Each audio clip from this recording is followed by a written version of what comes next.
Hey everyone, welcome back with the session of history. So today we'll continue the same chapter, that is the first great Indian empire, the Mauryan. Alright, now in the previous sessions we have already discussed about Ashoka and how he was the most famous and influenced Mauryan ruler. And we have also discussed about his conquest of Kalinga and how he changed himself, alright, and how he gave up his war and became a follower of Buddhism. Now, Ashoka's Dharma, after the Kalinga war, spreading Dharma became Ashoka's main goal. And Ashoka's Dharma was inspired by the teachings of Buddha. Alright, and we have also discussed about the different principles of Dharma, that is like be generous and avoid selfishness, maintain a high moral character, be honest and non-partial, be kind, gentle and helpful, lead a simple life, follow non-violence, be patient, promote peace and harmony. So all these are the different principles of Ashoka's Dharma.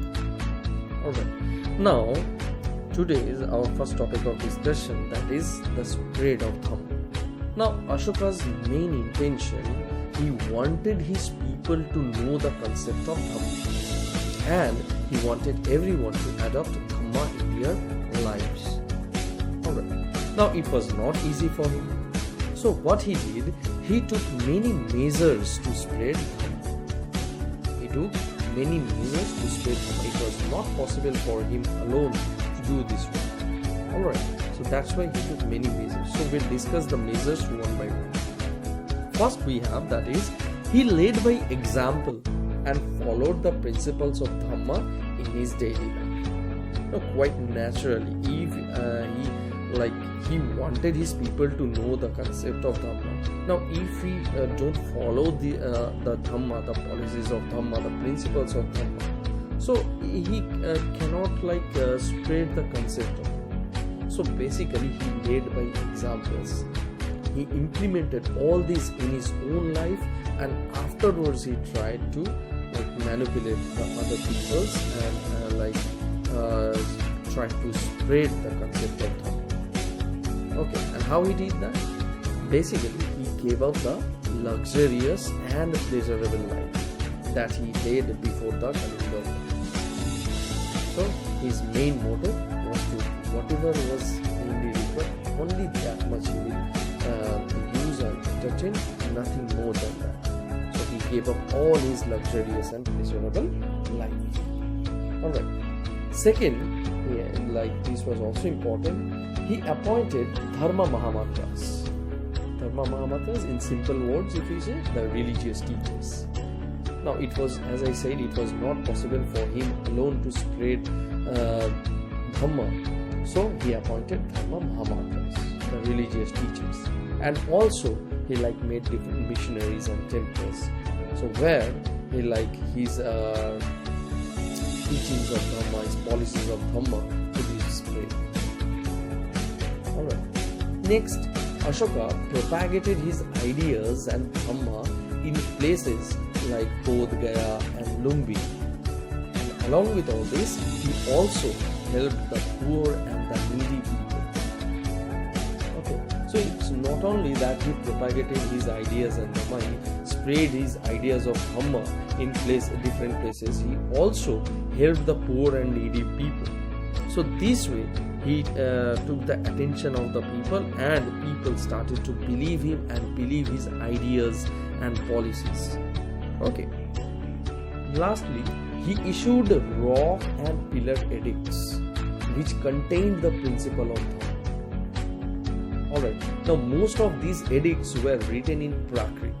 So in all the rock pillars and all, so he engraved and wrote in Prakrit language all the principles of Dharma. So this way we it was easily understood by the people as it was in Prakrit language. So, and he placed all these edicts in the public places like markets, temples. As a result, a large number of people could read. So this way, he took different measures to spread the policies, to spread the principles of Dharma. Alright? Next we have that's the Mauryan Administration.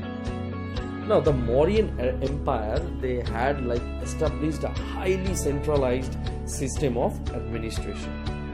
The king was the supreme authority and was responsible to maintain social order and protect his people.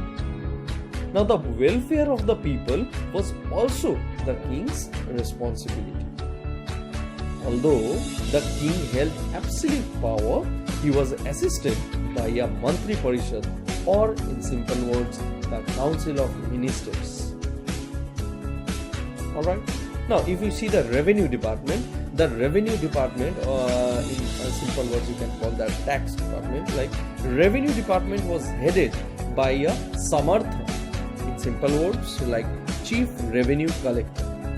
And what was the work of that revenue collector? The work was he was responsible for collecting revenue. Another person, the Sanhidata or the royal treasurer, was in charge of the royal treasury, where all the revenues were collected and kept. Now, what were the sources of this revenue?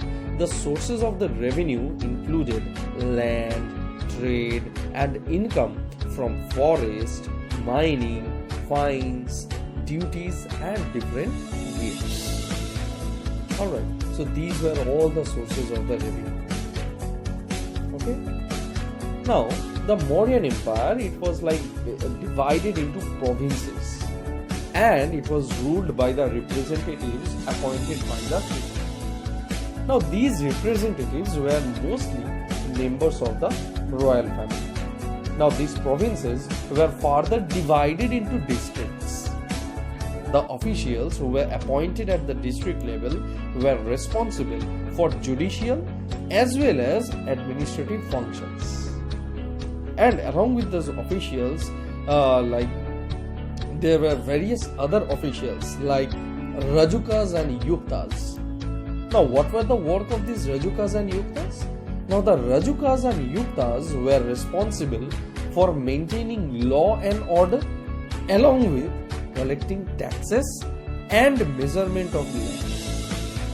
Collecting taxes and measurement of land. And a headman was also in charge of a village. Now, if you see village was the smallest administrative unit. Now, along with this headman, he was assisted by a village council, and the village headman was chosen by the village. So this was all about the Mauryan administration. So that's all we have in this session. In the next session, we will discuss about the army and the Mauryan capital, the Patliputra. Alright, until the next time, bye bye.